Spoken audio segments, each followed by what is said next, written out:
Bonjour mesdames, je suis contente de vous retrouver cet après-midi avec un magnifique soleil chez moi au Colorado. En fait, je voudrais aborder avec vous aujourd'hui un thème qui est sorti de nos conversations avec l'équipe qui s'occupe des femmes à Melka, la peur. Au secours, j'ai peur. En fait, voilà un sujet qui revient souvent dans les conversations avec les femmes, entre autres. Et donc, on a choisi aujourd'hui de nous donner la permission et quelques outils pour pouvoir regarder la peur en face, en fait.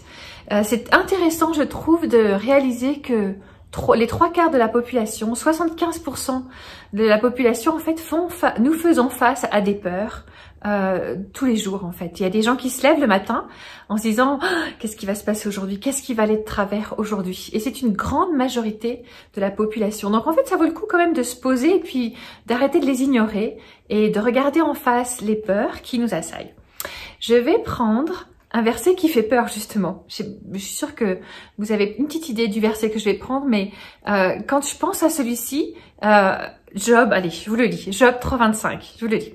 Ce que je crains, c'est ce qui m'arrive. Ce que je redoute, c'est ce qui m'atteint. Ce que je crains, c'est ce qui m'arrive. Ce que je redoute, c'est ce qui m'atteint. Moi, je trouve que c'est le verset qui symbolise le plus la peur pour moi, dans ma façon de voir les choses.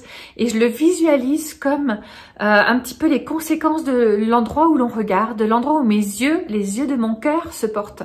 Quand on apprend à conduire au Colorado, on peut faire des stages spéciaux pour apprendre à conduire sur la glace, en fait, sur la glace. Et donc, les moniteurs vous disent attention où vos yeux se portent parce que c'est là où tu regardes que ta voiture va aller.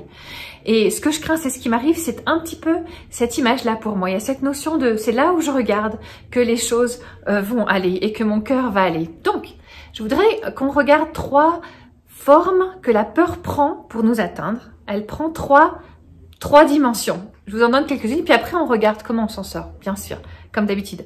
Donc en fait, il y a la peur lancinante, celle qui s'installe dans notre cœur comme une musique de fond, celle qui nous susurre à nos oreilles quelque chose de dramatique va arriver, ça va mal se passer, encore une fois, tu vas voir, ça va mal se terminer pour toi, comme d'habitude. Et elle nous susurre à l'oreille et elle s'installe de façon persistante. Ça, c'est un détail important parce qu'en fait, la peur, c'est une émotion. Et les émotions, elles naissent de façon chimique dans notre cerveau, c'est des réactions biochimiques en fait, et l'émotion ne dure en fait que 90 secondes, 1 minute 30 quoi. L'émotion ne dure que 90 secondes, par contre les sentiments, c'est-à-dire les conséquences des émotions, les sensations qui vont s'installer après dans notre cœur, elles vont durer plus longtemps. Donc réalisons bien que l'émotion, la peur, elle ne dure que 90 secondes. Ce qu'on va en faire après va déterminer notre état de cœur et ce qui va se passer après. Donc moi j'ai envie de dire à la peur, tu t'arrêtes à tes 90 secondes et je veux pouvoir changer la musique de fond dans ma tête, changer la musique de fond qui ronronne dans mon cœur.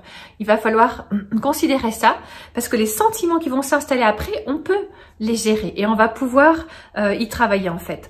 Regardez l'émotion qui est la peur en face et choisissons de cultiver des sentiments qui vont être différents que ce que la peur engendre. 90 secondes à traiter pour de longues minutes et de longues heures, parfois des jours entiers, de sentiments qui vont dépendre en fait de comment on aura donné la permission à cette peur de s'installer.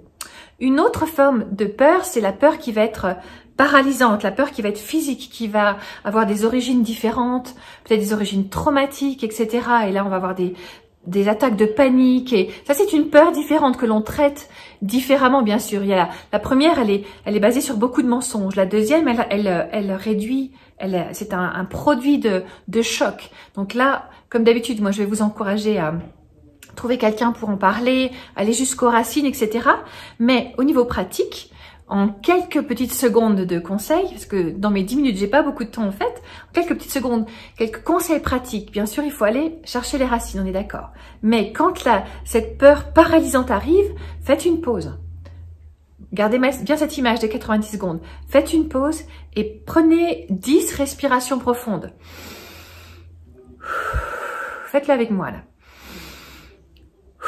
Respire à fond et pendant que tu respires, regarde 5 choses autour de toi que tu vas pouvoir, sur lesquelles tu vas pouvoir t'appuyer, des choses qui vont être rassurantes, par exemple une couleur que tu aimes, et qui vont mettre en action tes sens, les 5 sens. Regarde avec tes yeux quelque chose que tu aimes, écoute un son que tu aimes, prononce des mots que tu aimes, sens une odeur que tu aimes, touche quelque chose que tu aimes. Donc ça vaut le coup pendant cet instant de respiration, de reprendre le contrôle en fait. On reprend le contrôle sur ses sens pour que la peur ne devienne pas panique après. Cette peur qui va être paralysante, on va pouvoir commencer à la calmer en agissant sur le physique. On respire, ça calme notre respiration, ça ralentit notre rythme cardiaque, ça ralentit toutes les émotions qui sont en train de se mélanger en même temps et qui vont déclencher des sentiments qui peuvent durer. Et on regarde 5 choses rassurantes, on regarde, on touche, on sent, on respire, on écoute, 5 choses rassurantes autour de nous.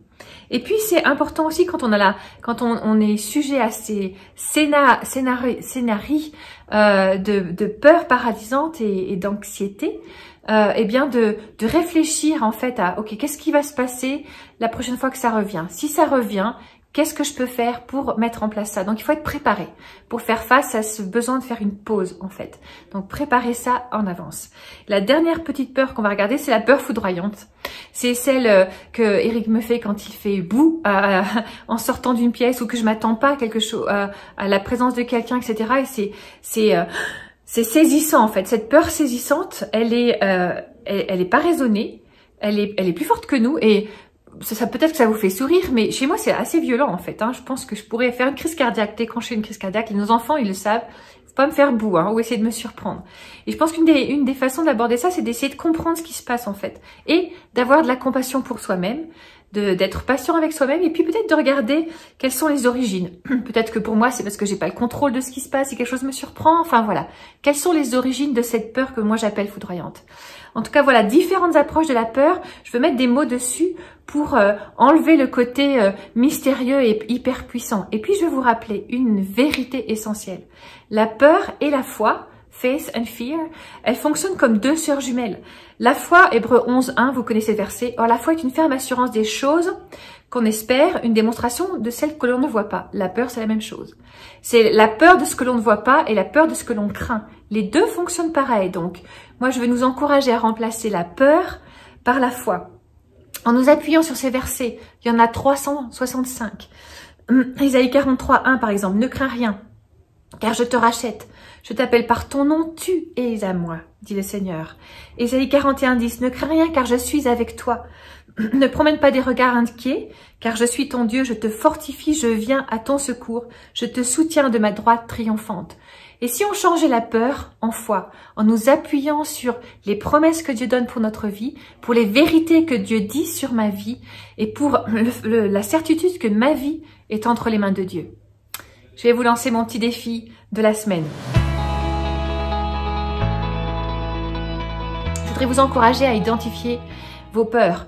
Identifie tes peurs, comme si tu avais besoin de placer des drapeaux mentaux dans ta tête. Place des drapeaux à chaque fois que tu sens que cette émotion va se transformer en sensations qui vont pourrir ta journée ou pourrir ta vie. Identifie-les, fais-en une liste et avec 2 colonnes. La liste de tes peurs et demande au Seigneur de te parler de ses promesses, qu'il te donne des versets dans la Bible où il te dit ne crains pas, dans cette situation, n'aie pas peur, je suis avec toi, ton identité est sécurisée en moi, ton avenir est sécurisé en moi et même si le malheur t'atteint, je serai avec toi parce que je n'abandonne pas le juste, je n'abandonne pas mon enfant, je ne t'abandonne pas. Donc sur une colonne, tu listes tes peurs et sur l'autre colonne, demande au Seigneur de te donner les promesses sur lesquelles tu vas pouvoir t'appuyer, que tu vas pouvoir utiliser comme une arme contre la peur. Mets ta foi en action. Utilise l'encre de ta foi pour contre-attaquer chacune des peurs. Et puis demande à une amie de prier avec toi. À 1 ou 2 amies, dis-lui écoute, moi j'ai cette peur-là, je viens de l'identifier, de mettre des mots dessus. Elle est envahissante, elle me déstabilise, je veux m'en débarrasser et je veux la remplacer par la foi. Donc prie avec quelqu'un pour ce sujet-là et puis tu vas voir qu'elle va perdre de son importance, elle va perdre de son pouvoir sur ta vie cette peur. Les 90 secondes vont s'arrêter aux 90 secondes.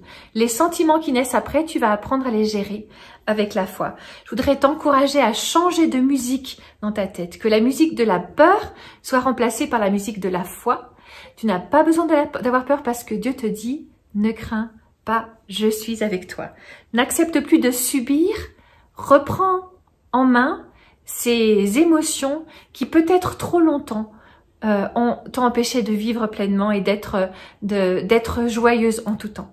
Alors je prie pour toi pour que tu vois un changement dans ta vie, au niveau de ton cœur et de ces émotions, même au niveau de ce qui se passe dans ton corps, à cause de ces peurs qui t'ont trop longtemps saisi et essayé de te paralyser. Seigneur, je prie pour ma sœur et tu mets des mots sur les peurs qui ont trop longtemps eu contrôle sur sa vie.